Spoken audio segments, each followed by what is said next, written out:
Newly divorced, 43. What do I do when men in their 60s and 20s are wanting to date? What's my issue? Go for the 20s. Have a little fun. Good for girl. you. I don't see any issue with any of this. Hey guys, welcome to the official YouTube page for Calm Down with Erin and Charissa. This is where you can watch all of our ridiculous conversations and fun interviews. We have full shows. We've got pre-games, anything and everything that you guys could want. But first, you're going to have to subscribe. Just hit subscribe right there and you're good to go. And now you can calm down with us. Yep. Can you tell that we're reading this off a script? We hope so. All right. We need to calm down and wrap this bad boy up. Press subscribe. Thanks for listening. Calm Down with Erin and Charissa is a production of iHeartRadio. She's touching her eyebrows. By the way, they're so thick. With Fitz. Okay, but you got to answer. Hi, everybody. Welcome to the Calm Down podcast. Hi, guys. Pre-game. I had asked Erin before I accidentally muted my mic if she did her hair this morning because it looks real good. No, this is leftover from yesterday. Well, it looks great.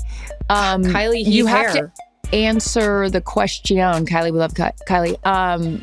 People want to know I didn't even know there's a term, gatekeeping. What the serum is that you... Obagi. O-B-A-J-I. And a follow-up to all that is I went to my facialist girl who recommended it to me and said, oh yeah, I've heard this stuff can make them grow in thicker, which they did. They did. They're very so sick. much thicker and darker. And then again, not to reiterate, I know Ryan Fitzpatrick left a thing. We know you dyed your eyebrows. I wish I had dyed them because then I'd be scraping the dye off. This is how dark they came in. It's kind of, by the way, I might get in on this Obagi situation, not an ad, wish it was, because I have to go darken mine. Lynn puts the dye on it every week and it goes away in 2 seconds. I want mine thicker and darker. So maybe we get on the Obagi train. Why not? So I'm going to get back on it once they die down and fall out a little bit and not be so religious. Like I'm doing it every day. Oh yeah, you're very disciplined. I'm not disciplined about anything. So it's going to be fine for me. Really I'm once every 2 months. I wish I was like that, but I'm not. Let's just be honest. Welcome to the pregame, everyone. First question for our gal from Camber Schlag is, Erin, do you ice skate? I can stand up on skates. I can push off a little bit. I have trouble stopping. I guess this is coming from the pictures that I posted from the Los Angeles Kings family skate, which was very sweet and a very fun thing that they do every year. I was so stupid. I wasn't thinking. I hadn't been to one of those in a while because I'm usually never home for them. And luckily they worked out that it was on a Thursday and I was home. I was so stupid. I wore boots and everybody's like, great. Yeah, where were your skates? So anyways, I can kind of ice skate, but nothing to write home about. We were walking, Steve and I were walking by somewhere and they were doing a bunch of guys were like roller, playing, what is it called? Street hockey, right? Oh, sure, on rollerblades. And Steve's like, oh, I'm an excellent skater. And I was like, excuse me, what? Oh.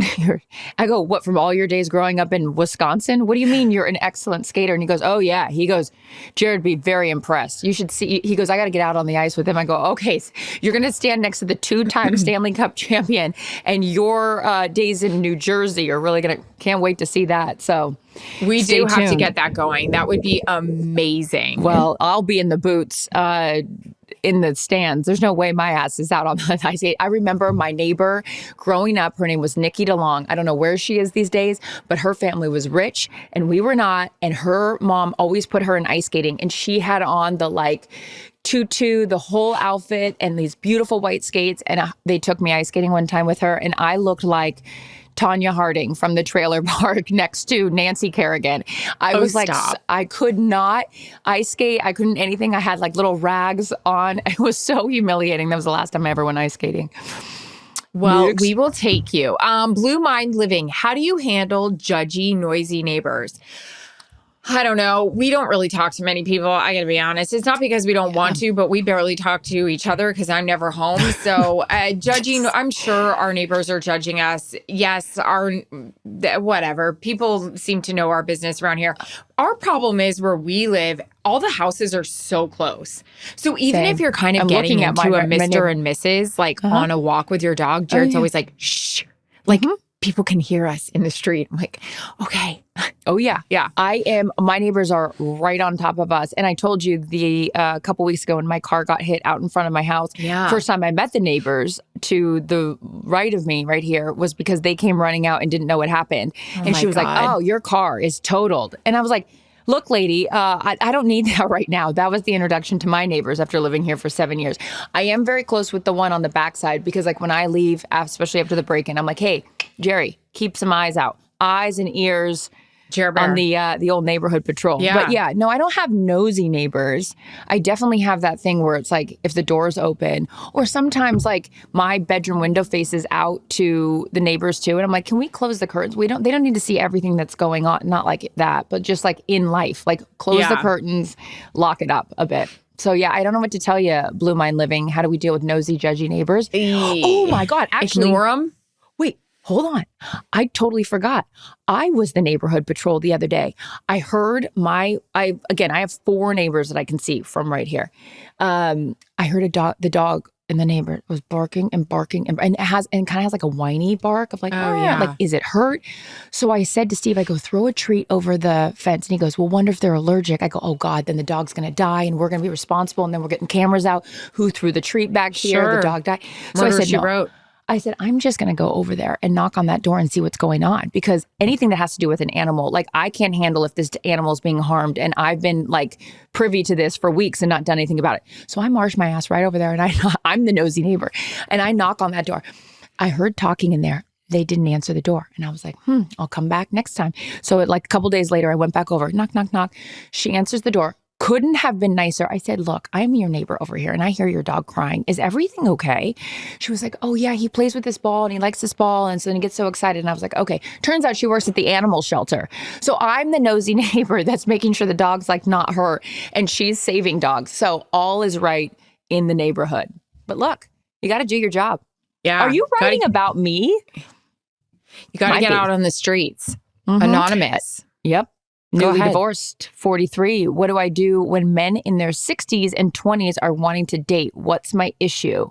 Go for the 20s. Have a little fun. Good for you. I don't see any issue with any of this, actually. No, at least somebody like wants to hang out. You know, that's great. By the way, you have cast that net girl and you are just taking in all the fish in the sea. 20s to 60s? No, I think you're looking at this all wrong. I think there's real possibilities here, especially since you're newly divorced. Go out there, to Erin's point, have some fun with the 20-year-olds. I also liked the idea. I ended up dating someone younger than me, but I liked the idea of somebody older who had like already dealt with their shit, had already been maybe divorced. Like when I was thinking about having to go back out there again, I was totally open to the idea of somebody having like older kids that were out of the house. They'd already been divorced. They'd already gone through all that crap. So I don't think, unless you have like real non-negotiables in terms of age, I don't think anything's off the table. I love that. No, go get it, girl. Get it, girl. And speaking of girl, Midwest gal, do you work for the networks in the off season? No.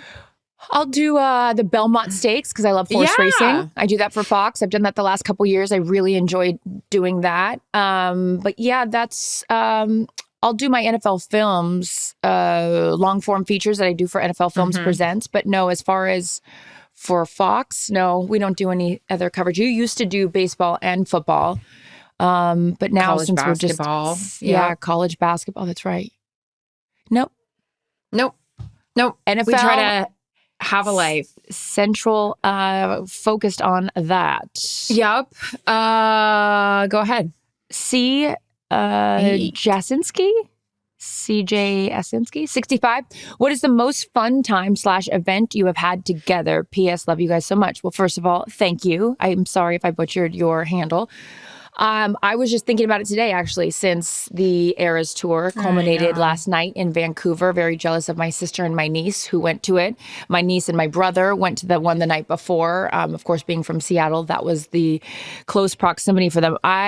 I'm so glad that we pulled the trigger and we made that happen, because you can always have a million excuses of schedule and this and that, but we made it happen in London back in June and it was so awesome. I mean, we went for 48 hours, whatever it was, 72 hours.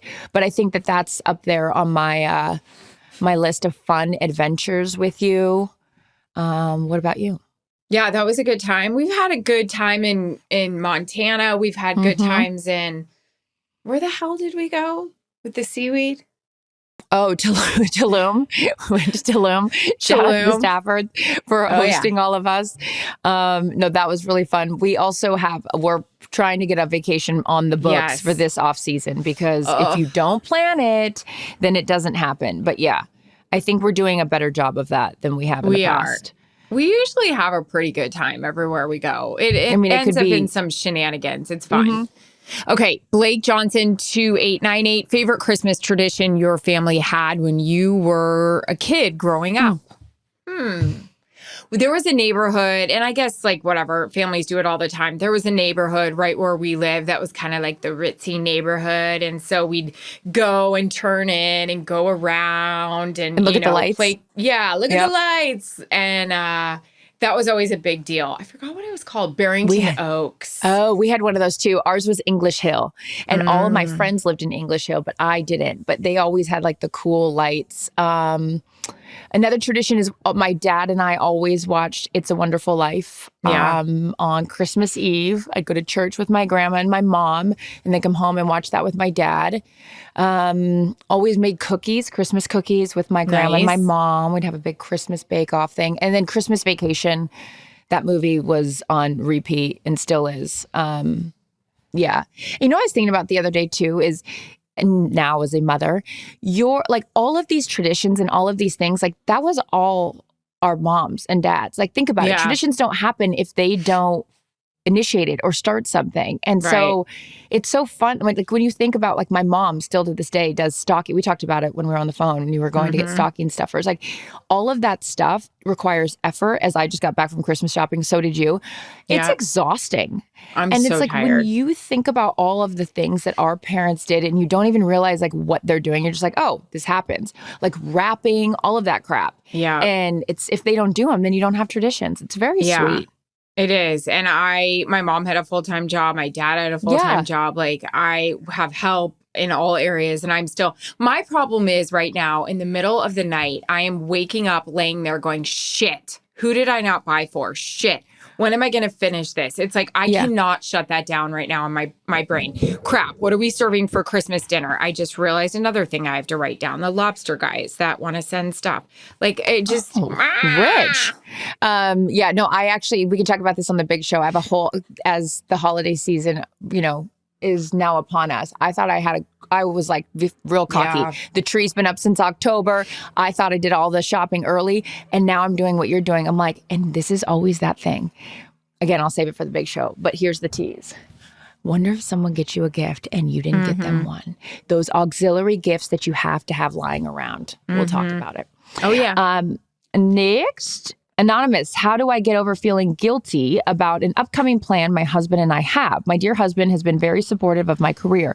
Once we became empty nesters, my husband and I plan to move from our current home in Alabama to Lexington, Kentucky, so I can pursue a job. He insists he's fine with it and looks forward to the eventual change, yet I can't get past feeling like it's a lot to ask of him. What do you guys think, and can you give me some perspective on this conundrum? What a fantastic question. Okay, so she's feeling guilty about moving for her job, and because she doesn't want her husband to have to move, even though he says he's okay with it. Huh. You have any thoughts? Go ahead. I would say that if he says he's okay with it, then you have to trust that he's okay with it. And if he comes back around after you guys have moved and he gets resentful, you have to say, then you should have been honest about this from the beginning. But don't, it's like if, like anything in life, if the guy's like, oh no, I'm fine, you pick the movie. And then the whole time you're on the way to the movie, you're like, well, did you really want to pick the movie? You should have picked the movie then. He's like, I said I was fine. Men are so much more direct than women are, that if he says he's okay with it, I would say that you have to trust that and don't overanalyze it and go in with a great attitude. Because then if you're like constantly questioning him, he's like, Jesus, I can't win. I said I was fine with it and now you're still questioning it. So lean into the fact that he was all on board, and good luck with your new job. I think you embrace it. I think it's cool too that you guys are empty nesters. This is kind of a new chapter in your lives. And I think it sounds like a great time to do it. It's not like you have kids and you're pulling them out of their school and putting them in a new one and you have to deal with letting all of them down. Like, it's your husband and it's you and it's a new start. And Alabama, Kentucky, not that far from each other if it doesn't work out or if he wants to go back and visit some people. So I believe in what Charissa says. I think men are very direct. I don't think that they are wishy-washy or worry about, oh, I shouldn't have said that. Did I make the right decision? That's very much a female thing. Own it. Go for it. It's a new chapter. Enjoy it all. And congrats. And I would also say to your husband, thank you. Like, that's awesome that he's like so willing to support you in something that you want to do. I think you have a good one. And I agree. Good luck with the new job. I love that. Also, using the word conundrum is very smart.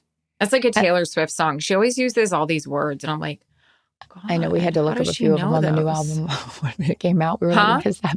You and I were looking up words when it came out. We were like, I don't know that one. All right, you guys, we have a lot to discuss. Week 14 was great for both of us. Our games were incredible. We both have a lot of exciting things happening week 15. The holidays are here. Everyone's miserable. Join us on The Big Show.